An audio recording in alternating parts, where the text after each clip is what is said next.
Welcome to Book Banter with me, your host, Dianne Burkhart.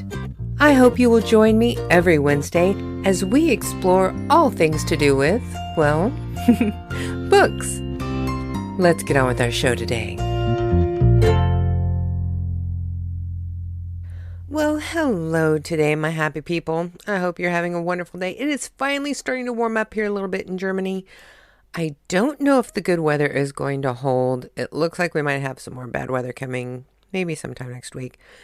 But I'm going to enjoy it while we have it because it doesn't happen here quite as often as I would like. So I take advantage as often as I can when we get some sunshine. Sometimes it goes so long I forget what it's like to have a sunny day. Now today I have got some incredible news for you. First of all, we're going to be finishing up our interview today with Steen Anthony Nielsen. He is such an incredible person, and we go totally off the rails at one point in this interview today. We end up finishing up talking about his sci-fi books that he has out, the Diamonds in the Sky book series. And then we transition into talking about his acting classes and his YouTube creative channel and all of the playwriting he does and all the script writing and all of his creative endeavors that he has. The man is multi-talented. It's just amazing all the stuff that he has going all the time. And honestly, when he and I get together and start talking, we tend to go off the rails quite often. It's not unusual for us. But I'm always impressed with how many projects he has going on at the same time. I could never do that. He is just an absolute dynamo. And in the interview today, I did have to split it up last time just for time. And we're starting off in today's portion as we are still talking about his research into the different characters of his Diamonds in the Sky books. So we're kind of jumping in the middle of a conversation today, but hopefully if you listen to the first part, you understand where we're going. And then we transition into his movie scripts and playwriting and the things that he's directed and his acting classes and his YouTube creative channel. So much going on. You are going to love it. But be sure to stick around after the interview because I'm going to give you the lowdown on all of the fantastic authors I have been lining up for the next month and a half. You are not going to believe some of the people that I have got coming on. It is absolutely incredible. And I have been having the best time recording these interviews with all of these people. Seriously, if you love books like I do, you're going to be just as jazzed as I am.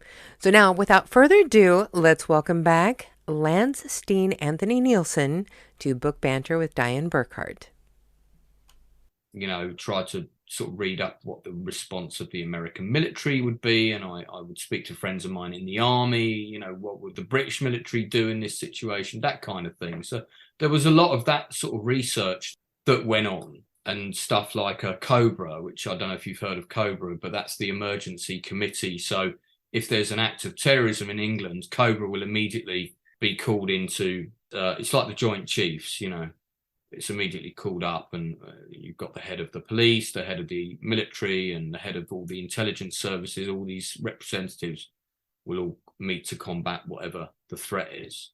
So I've got scenes with COBRA in the book, for example. So all of that stuff had to be correct. So yeah, there was a lot of research involved for me rather than me creating endless notes about my world because my world already existed. But I guess that's world building as well. It's just slightly different for a book that's set now. Now, do you enjoy the research part? Yeah, because I've written quite a lot of historical screenplays. I'm a big history buff. And I'm very interested in other cultures. I've been to Africa and I've been to quite a few places in Europe, America, of course. And I find other cultures and the differences between us and the way we live and our lifestyles. It's fascinating, isn't it, to think somebody rolled the dice somewhere and you got born in America or I got born in South Africa, eventually brought up in London.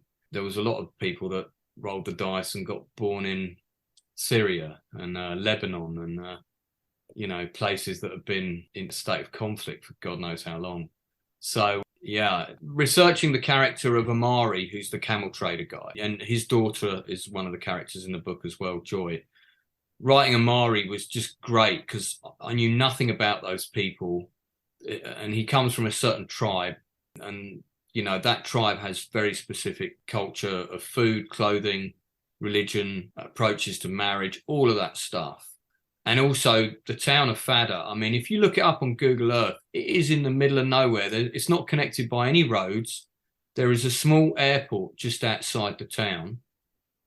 But I'll tell you one of the things that's interesting about it is, like I said, I wrote that book in 2017 and I found Fada on Google Earth, and I actually pinpointed where the school was in the story and where Amari's house was. I picked his house out on Google, and you haven't got Google Street View. The Google Earth car hasn't gone to Fada because there's no roads to Fada. But right outside the town, there is an airport. And by that, I mean, there's a concrete strip in the middle of the desert and a hut. So planes can get in and out of there, and that airport becomes a big sort of feature in the book. But what I noticed when I looked at it recently, I went on Google and I looked at it recently, it's doubled in size, the town, even since 2017. In 5 years, the numbers of huts, the numbers of buildings, the numbers of compounds that have been built and created doubled in size. So in that short time, that town has increased hugely, and it's in the middle of nowhere. And I think the life expectancy of a male in Chad is 56. Wow. Yeah, it's because the life out there is hard. You're living in the middle of the desert, and this town is all centered around an oasis as well. So, if that oasis went, that town would die. If anyone wants to look up Fada, it's spelled Fada. Literally, just put Fada Chad into Google Earth and you'll see how remote it is. Okay, so I think this would be a good question for you too, because just the way that you're talking about this one town, do you ever find yourself going down a rabbit hole whenever you're doing research? Do you just keep getting so fascinated with something and you have to force yourself to quit at some point? I think as writers, we're very good at finding excuses not to write.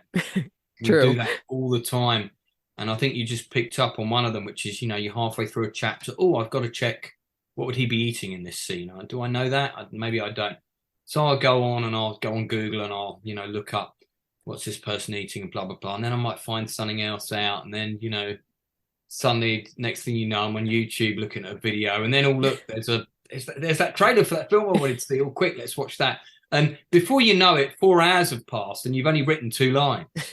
When I was writing the first Diamonds in the Sky book, I was very strict with myself. I said, I'm going to write an absolute minimum of an hour a day, but my target is 4 hours a day. And some days I did 11. And I had a target of pages as well, which was, I kept my minimum low because that way, if I was having a really bad day and I really wasn't feeling it, I knew I only had to write, I think, a page or 2 pages, whatever I set my minimum target. My ideal target was 5 or 6. And then some days I would do 22. So that's what I did. And I think setting targets is really important, but have a minimum that's easy to reach, but just make sure you always do the minimum. Because if you set a target for yourself that's too high, on a day when you're tired, you'll go, I can't write 7 pages today. And that's it. That's a day when you haven't done anything. So I made sure that I worked on the book 5 days a week minimum, always did a minimum of an hour. But to be honest, I think most days I would get up, I would do 4 hours straight off the bat and take a break. And then I'd maybe do another 2 or 3. So I was typically working on it about 7 hours a day. And it was only on a day when I was going to be going out to the cinema in the afternoon or something. Right, quickly do an hour in the morning, get changed, have some lunch, go out. So, yeah, but rabbit holes are deadly. You've got to watch out for those. I didn't find I wasn't going down rabbit holes and making massive story changes unless I found something out where a particular character from a particular background, military service culture, definitely wouldn't do that sort of thing because, and I can't think of an example of that, but I'm sure there must have been one where I changed something because I found out something that just contradicted the reality. And I'm a big advocate of not breaking the rules of the reality that you create. Keep everything in my books very believable, and people die as well. A lot of characters in the book get killed. Spoiler alert. 2 of the main characters die in the first book. Don't get attached to them. But yeah, quite a lot of the supporting characters get killed as well. There's some pretty tragic deaths in the book. Well, and given your premise, I think it would be really hard to accept the fact that nobody dies in this kind of a situation. Yeah, I mean, the funny thing is that the ships are not directly responsible for anyone being killed, but indirectly, they're responsible for a lot of people getting killed, you know. But, well, you know, you need to read the books to find out. And where are they all available? So Diamonds in the Sky book 1 and 2 are both available on Amazon all over the world. If you're in America, you want to order it on Amazon.com. Don't do what some of my American friends did, which was order it via .uk, because it took about 6 weeks to arrive. But if you're in the UK, order it off .co.uk. I mean, it's available everywhere. It's all the Amazon sites, so they're all available on there. And then my new novel, 1988, I'm about a third of the way through that. I think that's going to come out in the summer sometime. Nice. But I'm going to put it out as soon as I can, because I've got 3 other books I want to drop this year. So yeah, so there's a queue, so I need to get moving. Yeah, because you're such a slacker. I mean, you really need to start working harder. Yeah, well, you know, I'm just trying to make sure I get my stuff out there while I'm still breathing, because I don't know what happens to books on Amazon when the writers pass away. I hope they just don't get taken down. I hope they're always still available. I'm not sure what happens there, but I don't know. I'm If Amazon is still making money off of them, I'm sure that they'll let them stay up. Well, I'm fairly confident that I'm going to be this massively discovered talent that's going to be hugely talked about after my passing. And, you know, had I been alive, I would have made loads of money. I just got a horrible feeling that that's going to happen. But, well, we'll see. Hopefully I'll sell a few before then. Yeah, so we'll just have to figure a way to make that happen before then. Yeah, I mean, that would be good, you know, especially with all the increase in cost in living. And Yeah. I mean, I tell you what, it's funny, actually, because the core message of my book series is, what if all the powerful people in the world, all the rich people in the world, what if they no longer had any power over you? What would that mean for society and the human race as a whole? How would things change? And that's kind of the question that the ships pose for humanity. And that's what I was talking about when the characters end up on one side of that argument or another. I really do parallel a lot of social themes. I'm not beating a drum of any particular political message, and I don't stand on one side of politics or the other. Somebody said, "Oh, Lance, you're a lefty," the other day, and I said, "No, I'm not actually. I might have done a lot of social issue plays, but there isn't one political party in my country I could vote for in all good conscience, knowing that I believe in everything that they believe in. You know, I've got different beliefs about different topics. Life's more complicated than that." Yeah. So, and this book is very much about that, you know, the complexities of humanity and how we're all different, but nevertheless, you know, we need to get along if we're going to survive and prosper. And the book explores a lot of those themes. Okay, so there is something I have been doing with all of the authors who are on the podcast, which is just 5 quick questions. Excellent. I will do my best to be as concise as possible, as opposed to my long-winded, rambling answers. So, well, these are simple questions too, so you can just go with whatever comes off the top of your head. Don't think about them too much. Marvelous. So, when you were in high school, what was your favorite book that you read then? Probably the Dragonlance trilogy, which was later would become a Dungeons and Dragons IP. But it was a trilogy of novels, and it was the first 3 novels ever written set in the Dungeons and Dragons universe. I've reread them since. They're not great. They're all right. They're okay. And I'll taper that alongside Lord of the Rings, which I read around the same age, found very heavy going, and didn't appreciate it so much until I read it when I was older, and I could digest it a bit better, you know. Yeah, that makes sense. So Lord of the Rings and the Dragonlance trilogy, 2 fantasy series for sure. I tell you what, the first novel that I ever read, I can tell you now, was The Lion, the Witch and the Wardrobe. Oh, good one. Which I absolutely loved. And I also loved the animated version of that book. I wanted to walk through the wardrobe and find another world when I was a kid, you know. Yeah. I think most of us did. Yeah. Okay, question 2. Question 2. Did I score? How many points did I get for the first one? Was that a 5-pointer? Yeah, definitely. Yeah, very good. If there is any one of your works, you can do this with the scripts or with your books that you've Sure. done, Yeah.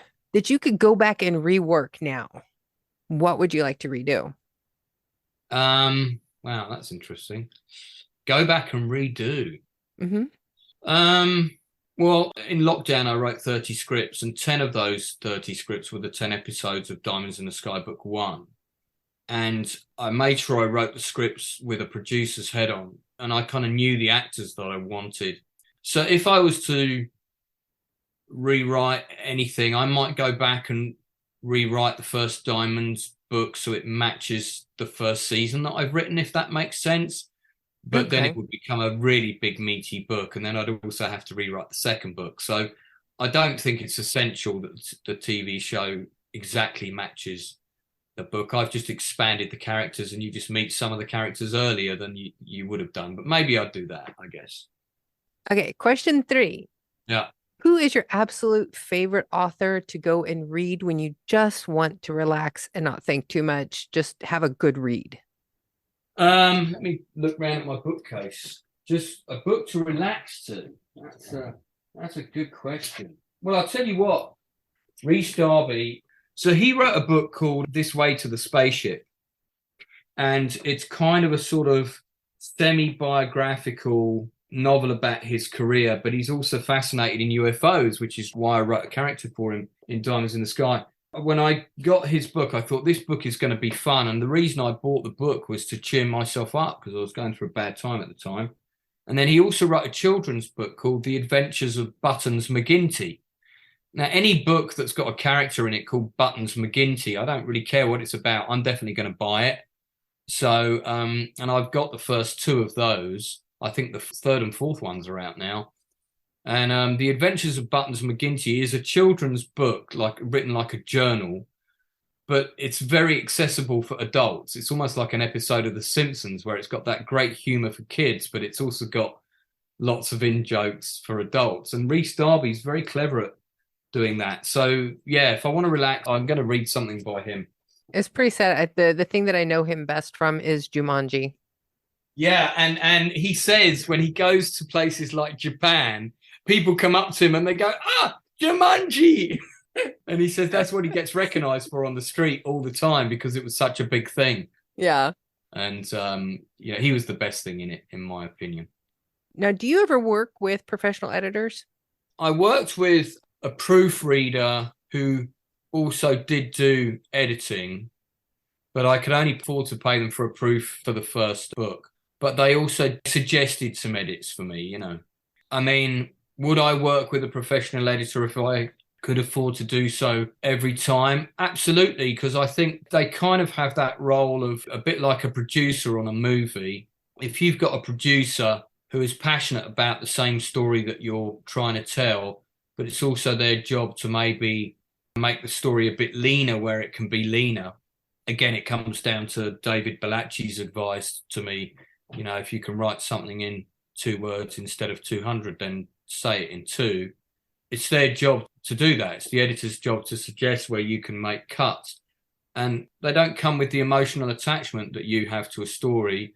So it's easier for them to make those suggestions and tell you why, and for you then to absorb that information and make those decisions. And I think I would. If I could afford it, I would have one on every book. Yeah. We still have one more question in our 5 quick questions. Yeah, our 5 not so quick questions. You forgot that it Okay. was me. We've just gone off on all kinds of random topics. I'm sorry. Thought we got to the end of that bit, actually. I'd even forgotten we were on that bit. Okay, It's surprising. Question It's surprising 5. how it's surprising how often these quick questions go off rails. Yeah, go on. See, this is bad about the 2 of us trying to have an interview together. I know, 2 people with brain damage and memory issues. What could go wrong? I can't even remember what the last question was that you just asked me. That's gone already. Right, so we can't remember question 5. I remember what it was. Question 5. Quick. We're back to quick question 5, and I'm going to be really quick on my answer. Question 5. I know that a lot of your friends have posted pictures for you of them with a copy of one of your books. Who Correct. is the most surprising or favorite picture that you have gotten? Damn, I've had quite a lot. The best one was probably from Donald Logue, who's an American actor, who I've never met but have spoken to many times. I have written parts for him in things, including a character in Diamonds in the Sky. And he took a picture of him with the first book at the film studio in New York where he was filming Gotham. Oh, nice. I mean, second favorite to that would be Jason Fleming, the actor Jason Fleming, very good friend of mine, worked with him about 7 times. And he took a picture of the book and he gave me a quote, which was the best book series since Game of Thrones. So that was very nice of him. And, you know, I had them from all over the world. I mean, I've got one of somebody next to the Empire State Building and another one of somebody out in the Australian outback and, you know, California and various places. So it's nice. So I've said that to people with the last book, you know. So, yeah, definitely that one. There you go. Short answer. Done. Finito. Just seen come up on my feed. Sorry to go completely off topic. I don't know what's going on this week because we've had actors dying like one a day. Oh, yeah. Somebody who I'd actually been trying to contact because I really wanted to get them on my channel, because I should mention I run the Outcast Creative channel on YouTube and I'm always looking to interview creative people, no matter who they are, whether they're at the beginning or at the end of their careers. And one of my favorite character actors is a guy called Richard Belzer who played Munch on Law and Order. Do you remember him? Oh, yeah. I love him. Well, literally in the last few minutes, his death has just been announced. Oh, man. Yeah, I really rated him. I just loved this actor. Yeah. I heard he was living in France and I was trying to track him down. You know, if I can get round the agent and just say, look, would you come and do an interview for me and just talk about your career? And I could tell he would be really interesting. He's the only actor who was in all of the spin-offs. Oh, man, I'm gutted to read that. Fantastic actor. Mm-hmm. Would love to have seen him in more things. So now, Anyway, why don't you explain what the Outcast Creative is? so the Outcast Creative is started off as a Monday night acting class that Dickon Tolson and I sort of approached Dickon with the idea of doing an acting class, a bit like the late Graham Fletcher Cooks that we both taught at. And in the end, we decided to come up with a different name, and I came up with the name The Outcasts, but I didn't want it to sound too pandemic-y, even though this is before the pandemic. So it was called The Outcast Creative, and we set it up in May of 2019 was when we talked about it. And then I think our first class was in September of that year. And it was just going really well, and the numbers were really good. And then the pandemic hit. And then what we did was we ended up doing lots of script reads using Zoom online. And at one point, I was doing 3 or 4 of these a week. And that was how I ended up writing so many scripts in 2020, because I actually ran out of scripts for the actors to read. And that's when I thought, oh, well, I could write the Diamonds in the Sky pilot. And everybody loved it so much. You know, at the end of it, everyone was like, oh, yeah, we're reading episode 2 next week, aren't we? And I was like, yeah, of course we are. I haven't written it yet, but yeah, sure. So in that 7 days, not only did I write episode 2, but I was halfway through episode 3 as well by the time they read episode 2. And actually, by the time they were on episode 5, I was on 7. And by the time they were on 7, I was done. I'd written all 10. So that's Did when you I was post those up anywhere? Those scripts are also going to be published. No, I'm mean gonna the script reads. Oh, Did the you post... read-throughs. Yeah, did you No, post the that up anywhere? read-throughs. The read-throughs were not recorded. Okay. But what came out of that was then, you know, obviously the pandemic wasn't going away and it was going into 2021. And what came out of that towards the end of 2020 was I was saying, I think we can use live streaming of Zoom via YouTube. I think we can do some sort of performance. And everybody was really on board with it. And we did about 4 or 5 plays that way. And we had green screen backgrounds for the actors. Everybody got green screens and people put costumes on. And so we did these performances. And there are 5 of those on the channel. There's Persecution, which is a true story 4-part drama. There's 13 Seconds in Kent State, which is an epic mini-series that I wrote for television. That's the one that I saw, was the Kent State one. Yeah, we really went all out on that one. That one is available on Amazon as a book, or it's the book of the screenplays, you know. Mm-hmm. And then we did a Shakespeare, like a modern Shakespeare of Henry V set in World War II. And I think we did one other one. I think we are going to do one more online play, but now, of course, the world has gone back to normal. So we've predominantly gone back to the Monday night acting classes again, but then I kind of wanted to do something with the YouTube channel. And so it's because it's my channel, and I decided, okay, well, I'm now going to use it primarily as a place to interview people who are creative. You know, I mean, I do actually want to do a Meet the Authors episode, but I want to have like 2 or 3 authors on there. 3 would be a good number. So we could get you as one of the people on there for that. But, you know, and I want authors who write in different genres, you know. Mm-hmm. Mm-hmm. So anybody creative, I'm always up for interviewing them. I've only got I'm just coming up to 1,000 subscribers now. I'm about 100 shy of 1,000, 130, I think, and I'm determined to get to over 1,000 because that's when your channel becomes monetized. But you know, you have to be up there in the hundreds of thousands to make any money on YouTube. Now, you have been putting a lot of the scripts that you have written into book form now. What was the first one that you did that with? Persecution, which was the true story of Colin Stagg, who was wrongly accused of murdering Rachel Nickell on Wimbledon Common in 1992. And he was prosecuted by the police, who thought he was guilty, vilified by the press and the public, destroyed his whole life. Fortunately, eventually the real guy was caught, but this guy went to hell and back. And then I found out Channel 4 were doing a 4-part drama about this same story, and they were doing it from the police officer's point of view. I heard that this series was in production, and I thought, I've been trying to get my version made of that same story, but told from the guy who went through it. You know, no, we can't tell his point of view. I think the undercover woman police officer is the victim here. We're going to tell her story. Complete nonsense. So it was one of the scripts we'd read in lockdown. I thought, right, we're going to do a live broadcast of that script, like a radio play. And that was the first one we did on YouTube. It's on the channel. You can see it. And then I also released it as a script on Amazon. And I got all of that out before the Channel 4 version even came out. So how many scripts do you have out in book form right now? I think 4 or 5. I've got 5. I've got Persecution, which is a mini-series. 13 Seconds in Kent State, which is a mini-series made for TV.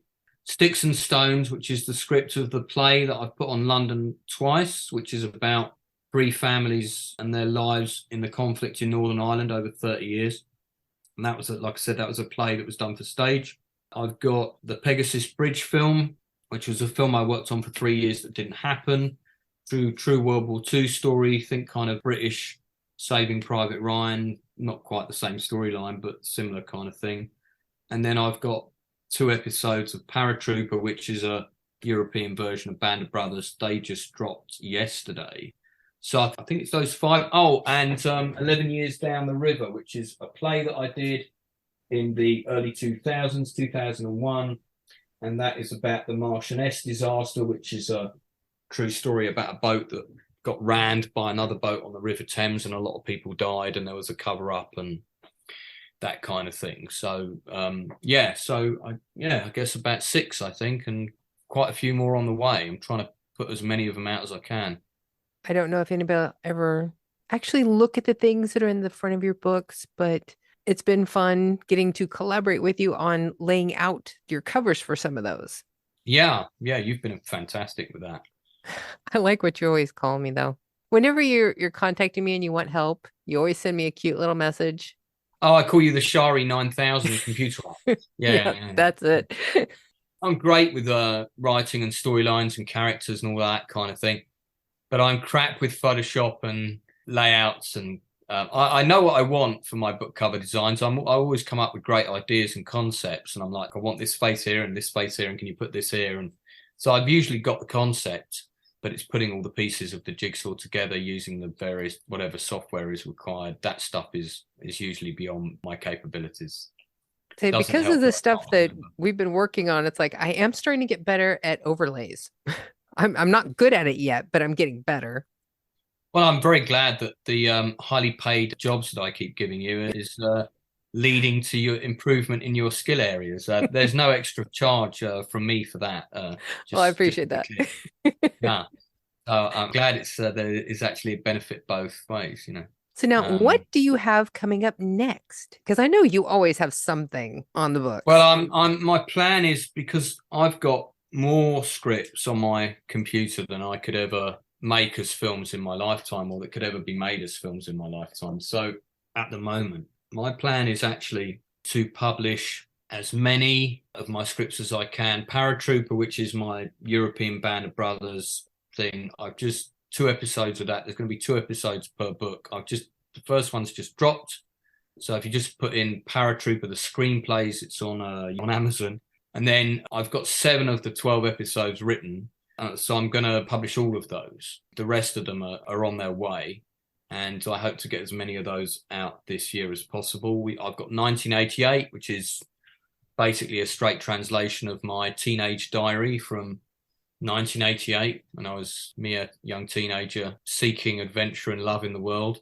And it's quite weird reading the entries because I sort of don't recognize the person, but then kind of do that I was then. So that's coming out, and that also contains reviews of all the films that I saw that year. And I saw some amazing films that year, including Die Hard, RoboCop, The Untouchables. These were all films that were sort of coming out around that era. Predator.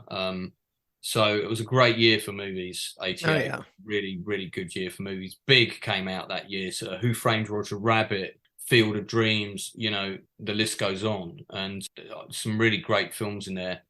And I kind of review them both as I kind of saw them then and how I feel about them now. And I give a rating out of 10. And I saw 130 films that year, and I'm reviewing about 90 of them in the book. So, and they all get reviewed on the entry of the diary where I saw them. So it's quite an interesting book. It's kind of very much a capsule of the culture of that time, all pre-internet, when we all had Walkmans and still went to bars to meet people to date, and everybody hung out at the mall in America, and malls were still a thing. There were still malls that were Yeah. places of community almost. And it was the first year I went to the States, so you get my whole breakdown of that as well. So that's coming out. I've been working on a standalone novel called RTA London. I don't know that will come out this year, but that's about RTA stands for Roaming Terror Attack in British intelligence, and that's their biggest fear is basically a bunch of terrorists with a load of automatic weapons, roam around in cars and fire them into random hotspots in London. British intelligence have thwarted, they have stopped dozens of those from happening that we don't hear about. I've got a couple of friends that work in those services, and one of them just said to me, I mean, this is the only thing they would tell me. You have no idea how many of those we have stopped, and you just don't hear about them. Mm-hmm. And I dread to think, and I thought, well, that's a really interesting premise for a movie, and but I want to write it as a book because I could never afford to make it as a film. So I'm going to make that as a standalone book. But I think a couple of the characters from Diamonds in the Sky are going to be in it. So it's set in the same universe, but before the ships arrive. Interesting. Yeah, so I might have I think I might have a couple of my characters. I think I might have my political character in it, who's a lot of fun, and the one with the naughty girlfriend and everything. So that's a book that I'm going to do at some point. Diamonds in the Sky book 3, which is called All Over the World, which is named after the song by ELO, which gets played in all over the world in the story on every device known to man at the same time, which is quite an interesting thing that happens. That's in the works. I've got a lot more work to do on it. I just don't know. It's just a book that I'm not in the right headspace to complete right now. I've got a lot going on in my life I'm trying to do stuff that I can manage, and publishing scripts that I've already done a lot of work on is manageable for me right now. What is the one thing that you want people to take away from this interview about you? Oh, the one thing. Well, I'd like to think that I'm a very unique individual who's passionate about the stories that I tell, and I want them to be engrossing for the reader. I want you to be able to visualize them, the stories. My range of narratives that I tackle is extremely varied. It's like a bag of Haribos, everybody's got their favorite sweet in there. So you're not going to love all of the stuff. You might not be interested in the historical stuff. Maybe you like the sci-fi or the true story drama. Crime stuff is more your bag. You like that stuff. There's going to be something for you. I like to think that my content is very accessible to the disconcerted reader. There's something for everyone somewhere. So just check out what's available and see what you fancy. And I'm accessible too. You can find me on Facebook pretty easily. You can find me on Twitter pretty easily.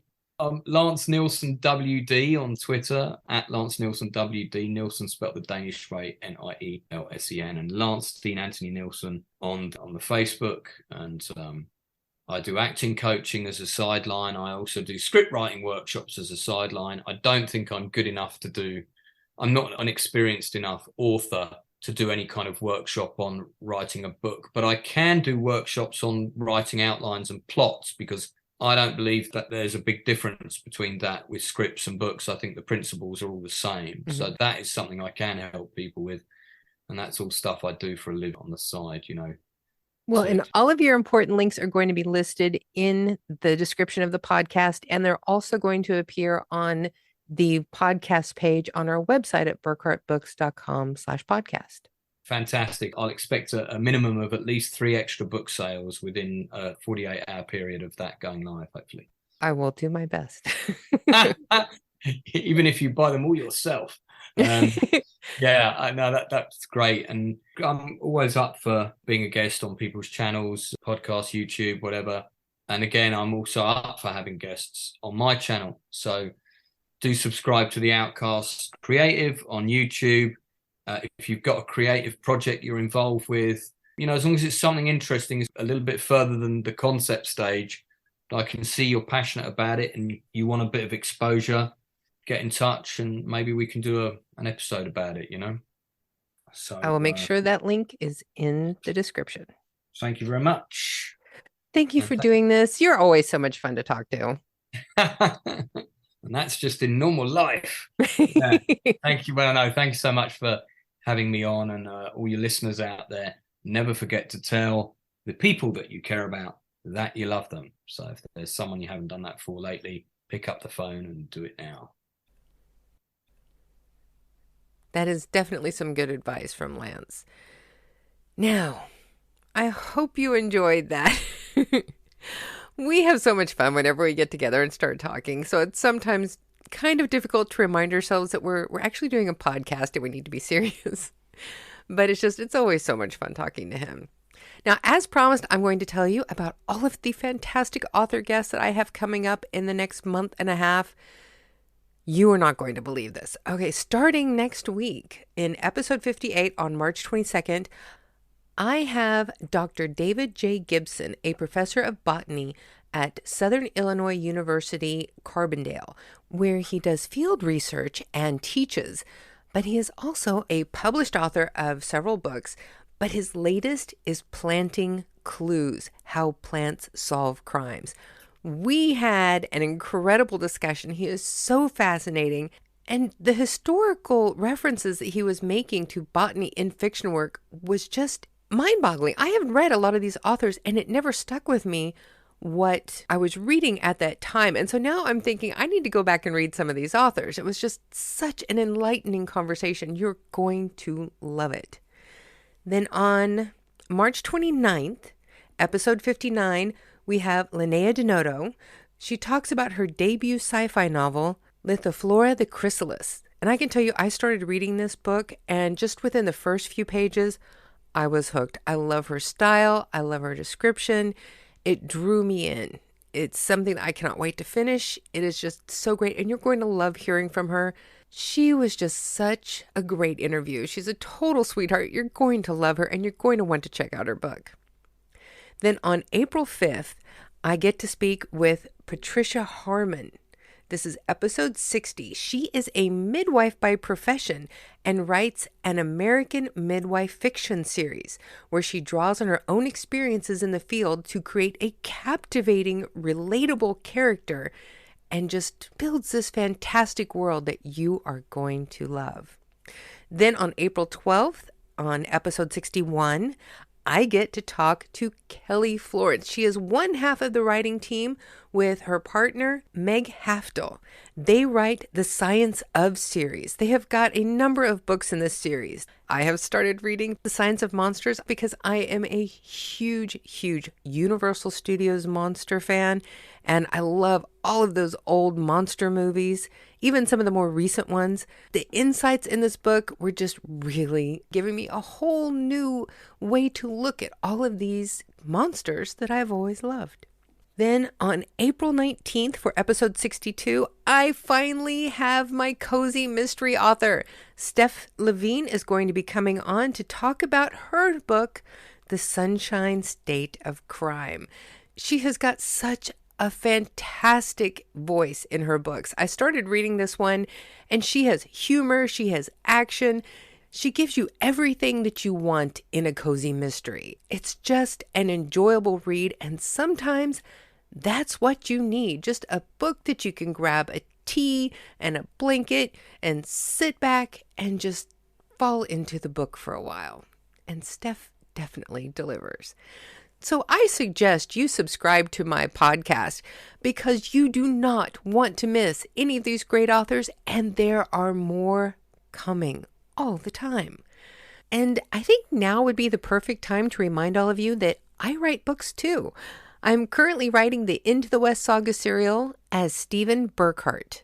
And if you go to www.burkhartbooks, burkhartbooks.com/books, BOOKS, you can find all of the books that are available in this series right now. So far, I have 6 published, and I am writing the 7th, Into the West Family Ties, that will be finished soon. I swear it is coming soon. I am halfway finished, and I hope to spend a lot of time on it this weekend. So fingers crossed, I'll give you an update next week. So be sure to check us out. Remember, if you love books like we do, you do not want to miss this podcast. You need to go forth, subscribe to my podcast, and then be very happy. I know I will be. Welcome to Book Banter with me, your host, Dianne Burkhart. I hope you will join me every Wednesday as we explore all things to do with, well, books. Let's get on with our show today.